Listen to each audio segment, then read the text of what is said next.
السلام علیکم ورحمۃ اللہ وبرکاتہ۔ حضرت علی بن عثمان المعروف حضرت داتا صاحب رحمۃ اللہ علیہ کی اسلامی جمہوریہ پاکستان صوبہ پنجاب اور لاہور کے لیے جو خدمات ہیں ان کا جاننا بہت ضروری ہے، کیونکہ ہمارے خطے میں جو اسلام پھیلا ہے اس میں سب سے مرکزی کردار اور ابتدائی کردار اولیاء کرام کا ہے۔ عموماً مسلمان بادشاہ آتے تھے تو لوٹ مار کر کے نکل جاتے تھے، جیسے ہم دیکھتے ہیں کہ احمد شاہ ابدالی نے تقریباً 8 حملے پنجاب پہ کیے اور ہر دفعہ لوٹ مار کر کے چلا گیا۔ یہ صوفیہ کرام اولیاء کرام ہی تھے کہ جنہوں نے نہ صرف یہاں پہ دین کا کام کیا بلکہ وہ یہیں پہ ہی آباد ہو گئے۔ تو ہم بات کریں گے داتا صاحب رحمۃ اللہ علیہ کی کہ آپ نے جب اس وقت کی تمام ملت اسلامیہ کا علوم حاصل کیے اور آ کے لاہور آپ نے ڈیرے لگا لیے، تو داتا صاحب رحمۃ اللہ علیہ کا جو زمانہ مبارک ہے ہم کہہ سکتے ہیں کہ زمانہ ایاز سے ہے 13 فیض جاری، یعنی کہ ایاز جو محمود غزنوی کا غلام اور اس کا گورنر تھا لاہور میں، تو اس کے زمانے سے داتا صاحب رحمۃ اللہ علیہ کا فیض جاری ہے۔ تو یہاں پہ ایک بات بتاتا جاؤں، لاہور کی تاریخ پہ بہت کچھ لکھا گیا ہے، لکھا جاتا رہے گا، لیکن اگر ہم لاہور کی تاریخی حوالے سے بات کریں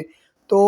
لاہور شہر کی جو بنیاد ہیں یہ ابتدا ہے، اور داتا صاحب رحمۃ اللہ علیہ کا لاہور میں آنا ہے یہ تقریباً برابر ہے۔ یعنی کہ ہم کہہ سکتے ہیں کہ داتا صاحب رحمۃ اللہ علیہ کے فیض سے ہی لاہور شہر کو ترقی ملنا شروع ہوئی، ورنہ اس سے پہلے یہ ایک عام سا معمولی سا شہر تھا یا آبادی تھی۔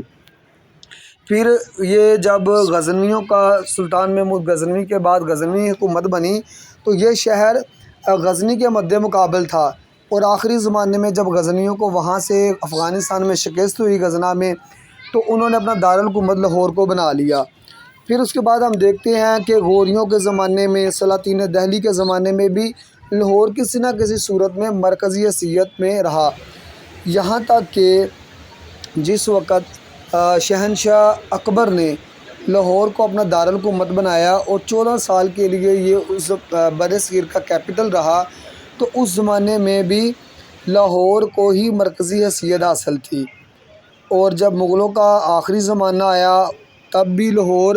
کبھی افغانستان کا حصہ رہا، کبھی جدا گانہ ریاست کے طور پہ آیا، اور کبھی یہ مغلوں کے ماتحت رہا،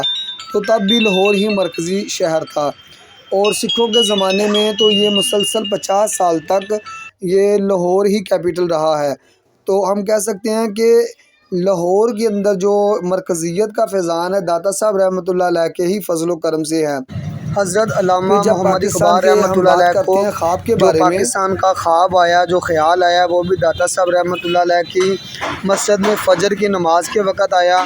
اور جب پاکستان بن گیا تو مہاجرین کی آبادکاری اور ان کو لنگر کے انتظامات بھی داتا صاحب کے دربار سے جاتے تھے۔ اور 65 کی جنگ ہو یا آج کے دور میں تحریک لبیک، صراط مستقیم یا منہاج القرآن کی جتنی بھی کوششیں ہیں ان سب کا مرکز و محور لاہور شہر ہی ہے۔ ہم کہہ سکتے ہیں کہ لاہور شہر ایک ایسا شہر ہے جو داتا صاحب رحمۃ اللہ علیہ کے فیضان کی وجہ سے نہ صرف پاکستان میں بلکہ پورے عالم میں ایک خاص اہمیت کا حامل ہے۔